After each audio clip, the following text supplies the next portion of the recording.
Best and worst fish for your health. Make the most of it. Healthy diet plans encourage you to eat fish. Experts recommend at least 8 ounces of seafood a week. Research says Americans average only about a third of that. Not all fish are the same.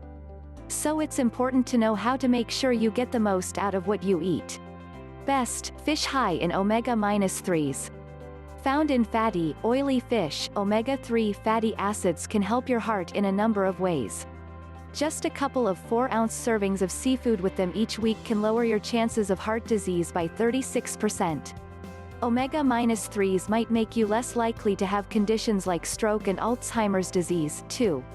Good sources of these healthy acids include salmon, herring, anchovies, sardines, trout. Best, lean fish. Lean seafood has fewer calories than the fatty kind, and lots of protein. For example, low-fat fish like tilapia, cod, flounder, and sole have fewer than 120 calories in a 3-ounce serving and give you plenty of protein.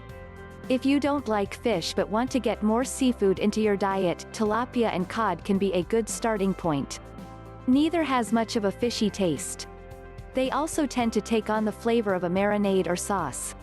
Best, shrimp. Though they're technically crustaceans, shrimp and prawns are good seafood choices.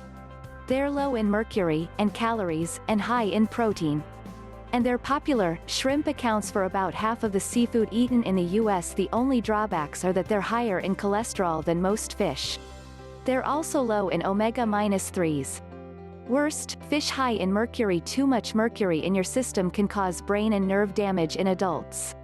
It can affect the development of babies and young children, as well. Fish to stay away from include imported swordfish, imported marlin, shark, tilefish. Worst, king mackerel. Generally, mackerel are an especially good source of omega-3s and most can be part of a healthy diet. But king mackerel, especially ones caught in the Pacific Ocean, are high in mercury. Doctors say young children and women who are pregnant or nursing should avoid them completely. Worst, orange roughy. These fish, also known as slimeheads, can live up to 150 years. But that means they've been around unhealthy elements, like mercury, for a long time. So they're not the best option for a healthy diet. It depends. Tuna. Just like mackerel, different kinds of tuna have different levels of mercury. For example, it's best to avoid bluefin and big-eye tuna steaks. And while albacore tuna is high in omega-3s, you shouldn't eat it more than once a week. The same goes for yellowfin. For a good source of protein, it's best to go with canned light tuna, which is safe to have up to 3 times a week.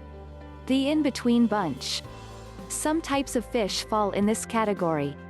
They're not high enough in mercury that you should avoid them completely, but they don't have many omega-3s, so you shouldn't go overboard.